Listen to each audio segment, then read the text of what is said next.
Hello everybody, it's me Oxy. Today I'm going to be teaching you how to do very basic and beginner tube terrain inside of RecRoom. In this video, this is going to be part 1 of maybe other parts of terrain tutorials. This part will be focusing on 6 facet tube terrain, and we'll be showing you how to do background types of terrain. So background terrain is the type of terrain you will see around you and not the floor. So we'll be focusing on everything else. So without further ado, let's get into the video. So now we're gonna pull out our maker pin. To pull out our maker pin, we're gonna go to our backpack and click use. Should appear right in front of you, which it did for me. But if you want, you can pull out your maker pin a lot easier by clicking favorite, and now you can reach over your back and pull out your maker pin. So we're going to get the basics of our basis of what we're going to be doing, right? So here is a tube. You find your tubes by going into your shapes menu. The thing about tubes is they can do anything in this game, but for today's video, we're going to be using them for terrain, background terrain, to be specific. So first, we're going to make sure snapping is at off, and that's going to be our basis for everything else. We don't want to have a grid object. We're going to want the most organic object that we can get. Turning snapping off will just make an overall better performance of organicity. Okay. So I'm going to delete this and get your guys' concept of the maker pin settings open. So these are your maker pin settings. Copy everything that I have. So here are my page 1 settings. We're going to actually change our tube size to 25, and here are my other settings. We're going to change this to 6 because this portion of the tutorial is going to be over 6 facet terrain. Make sure your tube height ratio is at 100. And here is my third page of settings. Make sure all of my settings are copied, just so that you can be on the same page as me when building.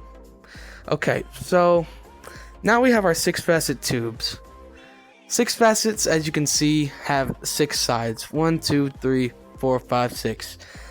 This is really good for organic shapes in RecRoom because 6 facets doesn't take up as much ink as 10.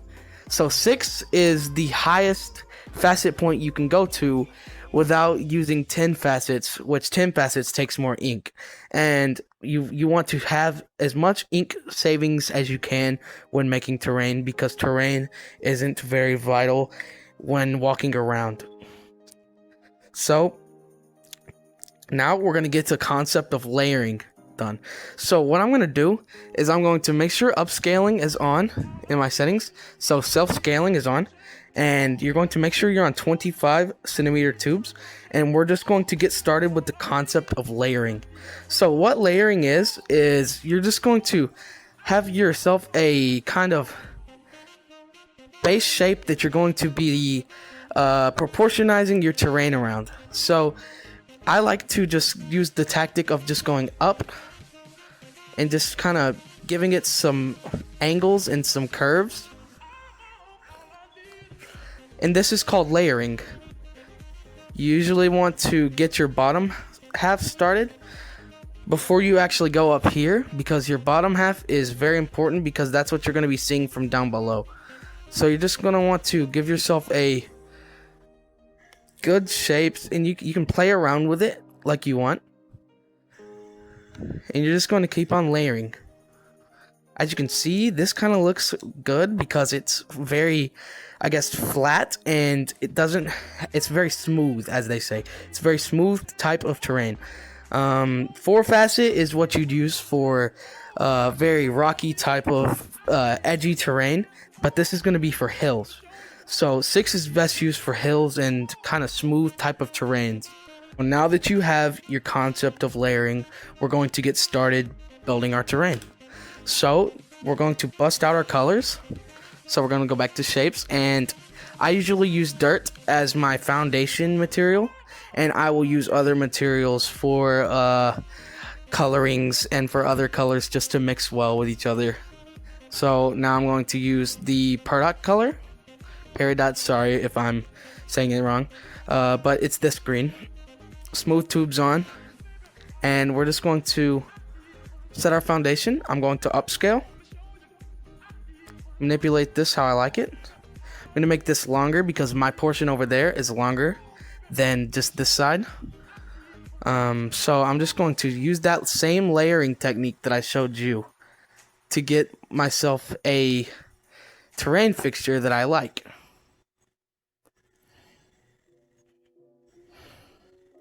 Now I'm going to change my color up and use this color right here just to get some color mixing involved. So we're just going to move this, and since this, I can't really grab this because 2-bit boxes are bad, we're just going to kind of draw over this.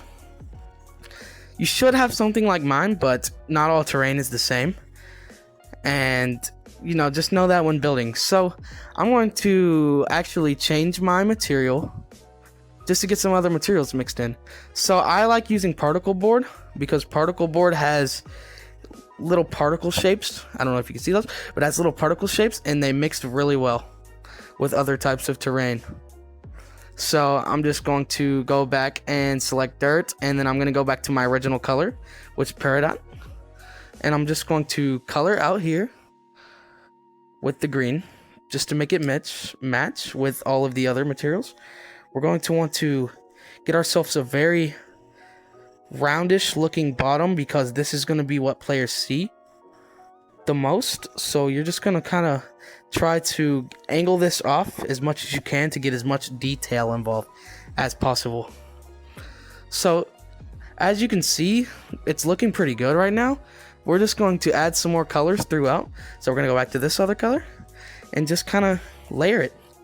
This is for beginners yet again. I'm just trying to get a basis of terrain knowledge inside of your head. So I like this. So I'm going to fly back because I accidentally dropped my maker pin. So I'm going to pull this back out and use the scale tool, which is right here. And I'm going to scale my object. I'm going to scale it up huge. So let me get out of this mess and come over here. I'm going to rotate it. Okay, I'm going to use world scale on because I colored it off scale. So there we go. I'm going to move this back to the end of my terrain. So I'm just going to straighten this out. And since I don't like that, I'm going to scale it down more. Upscale just a little bit, and I'm going to move it forwards, and then I'm going to use the clone tool to clone it over here. So this is going to be where our curve starts to happen, to curve into this other side. So I'm gonna line these up so I don't have any loose tubes.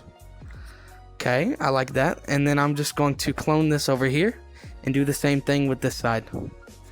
So I like that. Just make sure there's no loose tubes over there. Now we have this side of our terrain. So I'm going to bring out my maker pin again and use the Peridot color. And then we're just going to make a whole other shape for that side over there. You want it to be as organic as possible. So just try to give it some edges, some layers, make it smooth.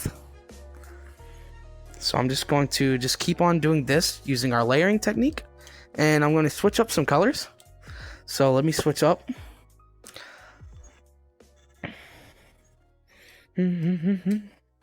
So as you can see, it's blending really well. I'm going to go back to that particle board color. And then actually this time I'm going to use the Peridot color again.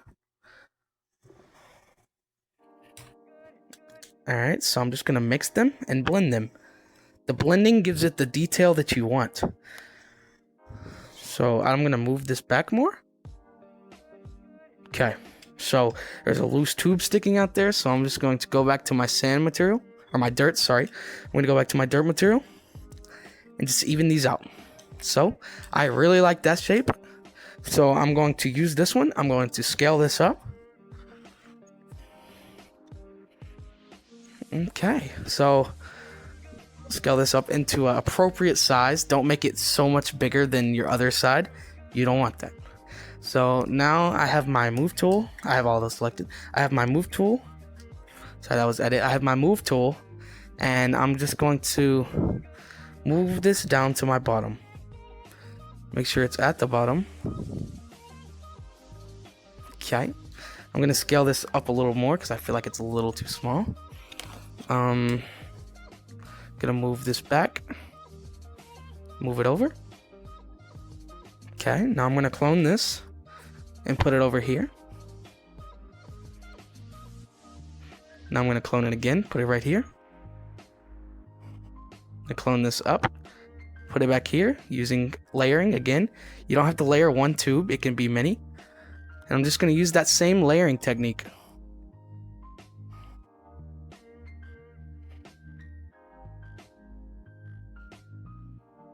As you can see, us layering this makes it look very detailed, and the colors mix really well together.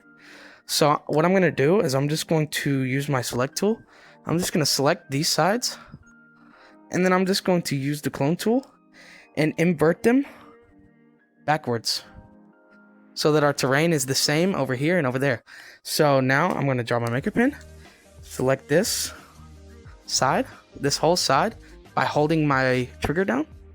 And then I'm just going to clone it over. So I'm going to invert it. And boom. Now you have some beautiful beginner background terrain. So that's going to be it for today's video. If you enjoyed the tutorial on how to do background terrain, please consider leaving a like and subscribing. That's going to be it. Peace.